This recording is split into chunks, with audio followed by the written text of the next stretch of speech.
Baik, Assalamualaikum warahmatullahi wabarakatuh. Kita bertemu lagi di pertemuan yang ke-8 ya, studi kelayakan bisnis. Kali ini saya akan membawakan materi tentang aspek ekonomi dan sosial. Jadi, sebelumnya kita sudah mempelajari yang namanya aspek pemasaran, aspek bauran pemasaran, aspek hukum dan legalitas. Nah, sekarang kita akan membahas tentang aspek ekonomi dan sosial. Oke, dari latar belakangnya ya, jadi setiap usaha yang akan dijalankan atau yang sudah dijalankan itu pasti akan memberikan dampak positif maupun negatif ya. Jadi pasti ada dampak positif dan negatifnya. Tetapi akan tetapi dari perspektif yang lebih luas, jadi usaha yang layak gitu ya. Yang perlu digaris bawah itu adalah usaha yang layak itu harus membawa dampak positif lebih dominan ya kepada banyak pihak tanpa terkecuali, baik itu kepada masyarakat khususnya maupun kepada pemerintah secara umum gitu ya. Nah, dari sudut pandang pemerintah dan masyarakat, dampak positif sebuah usaha atau investasi yang dominan itu bisa dilihat dari aspek ekonomi dan sosial yang akan kita bahas pada pertemuan kali ini. Nah, ada beberapa dampak aspek ekonomi. Ya, yang pertama bisa meningkatkan ekonomi rumah tangga, kemudian yang kedua bisa menggali, mengatur dan menggunakan ekonomi sumber daya alam, kemudian meningkatkan perekonomian pemerintah dan pengembangan wilayah. Meningkatkan ekonomi ekonomi rumah tangga ini dalam artian yang pertama bisa meningkatkan pendapatan keluarga. Jadi kalau sudah ada investasi atau perusahaan yang masuk gitu ya, otomatis akan meningkatkan pendapatan keluarga gitu ya. Nah, setelah pendapatan keluarga ini meningkat, otomatis akan terjadi perubahan pola nafkah itu sendiri gitu ya. Nah, ketika investasi maupun usaha yang masuk gitu ya, otomatis produk barang dan jasanya juga akan lebih tersedia gitu ya. Nah, ketika sudah ada usaha baru yang masuk ataupun investasi yang masuk, otomatis juga akan terbuka kesempatan kerja bagi masyarakat. Gitu ya. Kemudian juga tersedia sarana dan prasarana. Jadi kalau sudah ada usaha, sudah ada investasi yang masuk, otomatis secara tidak langsung sarana dan prasarana itu juga akan mengikuti gitu ya. Oke, dampak yang kedua ya, menggali, mengatur dan menggunakan ekonomi sumber daya alam. Jadi yang pertama, kepemilikan dan penguasaan SDA yang teratur. Jadi kalau sudah ada usaha, otomatis sumber daya alamnya juga teratur. Jadi ada izinnya, ada legalitasnya, gitu ya. Jadi kepemilikan dan penguasaan SDA-nya lebih teratur. Kemudian penggunaan lahan yang lebih efisien dan efektif, ya. Katakanlah dulunya lahan tersebut kosong atau gedung tersebut gitu ya, gedung tersebut kosong terbengkalai ya. Ketika sudah dipakai usaha, otomatis gedung ataupun lahan tersebut menjadi lebih efektif dan efisien. Kemudian dengan demikian, otomatis peningkatan nilai tambah sumber dayanya juga akan meningkat, gitu ya. Dan peningkatan sumber daya alam lainnya yang belum terjamah itu juga meningkat, gitu ya. Jadi lebih teratur, gitu ya, lebih teratur. Nah, ini aspek yang ketiga adalah meningkatkan perekonomian pemerintah baik lokal ataupun regional. Jadi yang pertama penambahan peluang dan kesempatan kerja. Jadi kalau kita buka usaha ataupun berupa investasi masuk gitu ya, itu otomatis kita akan membutuhkan pekerja kan. Jadi secara tidak langsung kita akan membuka peluang dan kesempatan untuk kerja gitu ya. Kemudian pemberian nilai tambah proses manufaktur, kemudian ada penambahan jenis dan aktivitas ekonomi non formal ya, ini non formal ya, dalam artian selain yang sudah saya sebutkan sebelumnya itu aktivitas ekonomi yang formal ya, ada juga aktivitas ekonomi yang non formal ya, seperti pedagang kaki lima seperti itu. Jadi seperti itu ya. Kemudian pemerataan pendistribusian pendapatan ya. Jadi pendapatannya terdistribusi secara merata gitu ya. Kemudian peningkatan pendapatan asli daerah. Ya, jadi kalau misalkan tidak menambah pendapatan asli daerah, perlu diperhitungkan juga itu usahanya perlu dilanjutkan atau layak atau tidak gitu ya, untuk dilanjutkan gitu.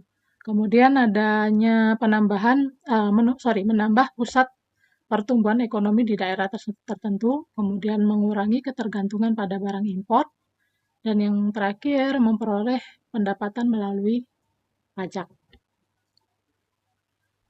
Nah, ini kita masuk ke dampak aspek ekonomi yang keempat, yaitu pengembangan wilayah.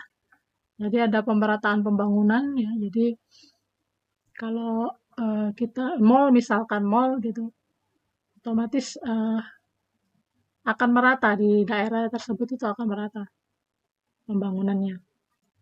Kemudian secara otomatis akan membuka isolasi pada wilayah daerah terpencil. Seperti itu ya. Jadi kalau misalkan perusahaan tersebut ataupun mall yang saya maksud tadi ditempatkan di daerah terpencil yang belum ada jalannya, otomatis akan pemerintah akan membuka jalan untuk menuju perusahaan tersebut.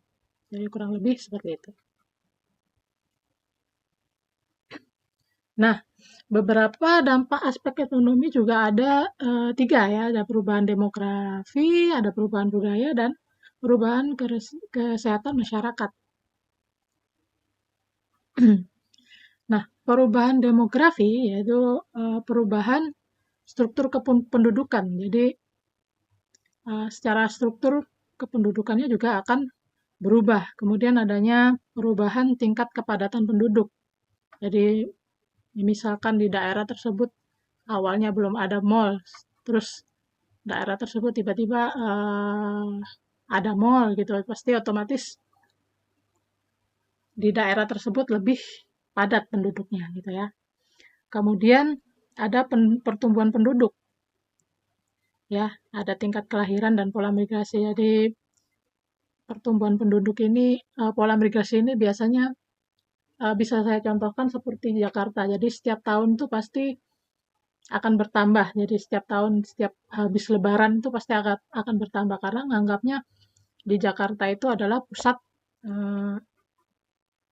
perusahaan gitu ya. Jadi perusahaan-perusahaan itu ada di Jakarta semua. Jadi orang-orang berbondong-bondong walaupun dari desa, walaupun dari apa, berbondong-bondong untuk migrasi ke Jakarta gitu ya. Kemudian adanya perubahan komposisi tenaga kerja. Jadi misalkan di daerah tersebut awalnya hanya berupa sawah gitu ya, atau perkebunan. Jadi awalnya pekerjaan mereka hanyalah petani ya, atau berkebun gitu ya. Nah, setelah perusahaan ini masuk, otomatis komposisi tenaga kerjanya juga akan berubah gitu ya. Jadi bisa masuk ke perusahaan itu menjadi apa. Jadi ada jenjang karirnya juga gitu ya. Jadi seperti itu. Kemudian yang kedua adanya perubahan budaya ya. Jadi perubahan budaya adat istiadat, nilai dan moral budaya setempat. Kemudian terjadinya juga proses alkulturasi, asimilasi, dan integrasi sosial. Kemudian perubahan peranata sosial, perubahan pelapisan sosial, perubahan sikap dan persepsi masyarakat, dan perubahan adaptasi ekologis. Kemudian yang ketiga adanya perubahan kesehatan masyarakat. Jadi adanya perubahan parameter lingkungan, ya. Adanya perubahan parameter lingkungan. Jadi misalkan yang dulunya hutan sekarang jadi tandus, gitu seperti itu. Jadi karena ditebangin semua untuk perusahaan gitu misalkan. Nah itu eh, pasti akan terjadi saat eh, perusahaan itu sudah beroperasi gitu ya. Jadi kalau kita lihat dari poin ketiga ini perubahan parameter lingkungan ya, ini ada kaitannya dengan AMDAL ya, ada kaitannya dengan AMDAL. Nanti saya terangkan setelah kita tema aspek ekonomi ini sudah selesai, nanti saya singgung terkait AMDAL, lingkungan dan AMDAL ya. Oke, kita lanjutkan lagi.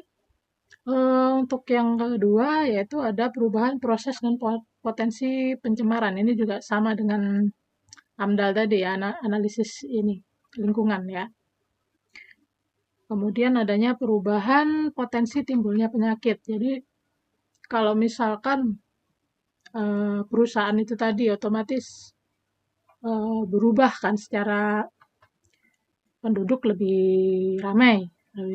Kemudian otomatis kendaraan juga lebih banyak gitu ya. Jadi polusi lebih banyak ya. Itu bisa berpotensi menimbulkan penyakit gitu ya. Yang awalnya asri desa gitu ya. Kemudian banyak polusinya, itu bisa menimbulkan penyakit gitu ya. Kemudian adanya perubahan status gizi masyarakat gitu ya. Oke, kita lanjut. Peningkatan pendapatan nasional. Jadi ditinjau dari aspek ekonomi, salah satu poin ya kelayakan usaha dapat dinilai dari kemampuan investasi tersebut dalam meningkatkan pendapatan nasional atau daerah. Jadi kalau misalkan perusahaan tersebut atau investasi tersebut tidak mampu meningkatkan pendapatan nasional ataupun daerah, itu bisa kita nilai sebagai perusahaan tersebut tidak layak untuk beroperasi, gitu ya. Nah, kelayakan lainnya adalah naiknya income per kapita masyarakat melalui peningkatan pendapatan seiring dengan tumbuhnya sektor ekonomi. Oke, kita lanjut.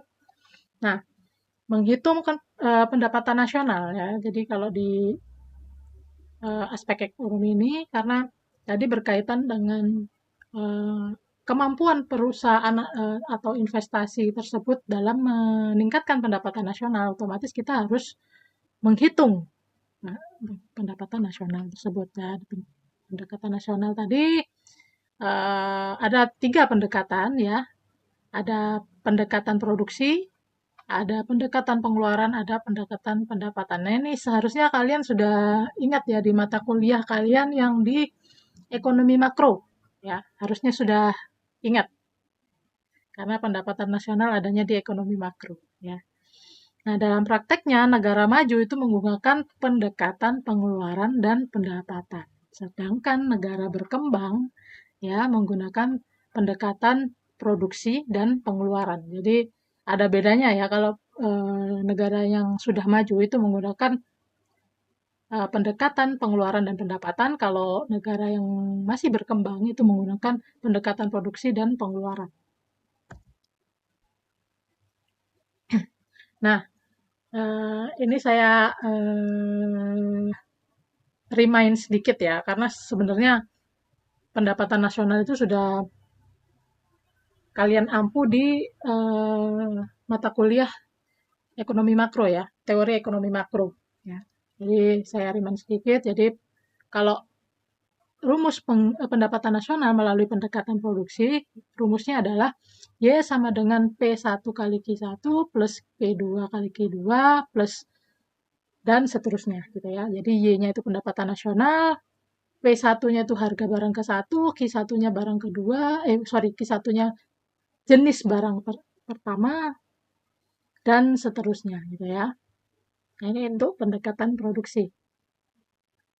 Kemudian yang kedua itu adalah pendekatan pengeluaran ya.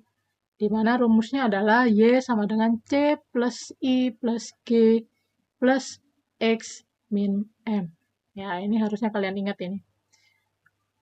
Jadi, di mana Y itu adalah pendapatan nasional, kemudian C adalah consumption atau konsumsi rumah tangga, kemudian I adalah investment atau investasi ya, G adalah pengeluaran pemerintah, X ekspor, dan M-nya import. Nah, untuk yang ketiga adalah pendekatan pendapatan ya, di mana rumusnya adalah Y sama dengan R plus B plus I plus P. Di mana Y sama dengan pendapatan nasional, R sama dengan pendapatan dari upah, gaji, dan lainnya, W itu pendapatan bersih ya dari sewa, kemudian I adalah bunganya, kemudian P adalah pendapatan dari keuntungan perusahaan dan usaha perorangan ya.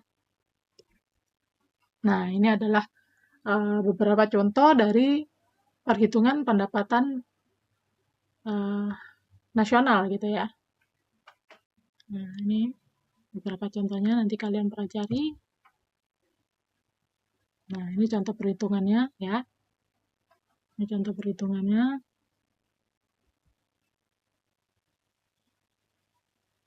Ini diketahuinya ya. Kemudian ini adalah contoh perhitungannya. Gitu ya.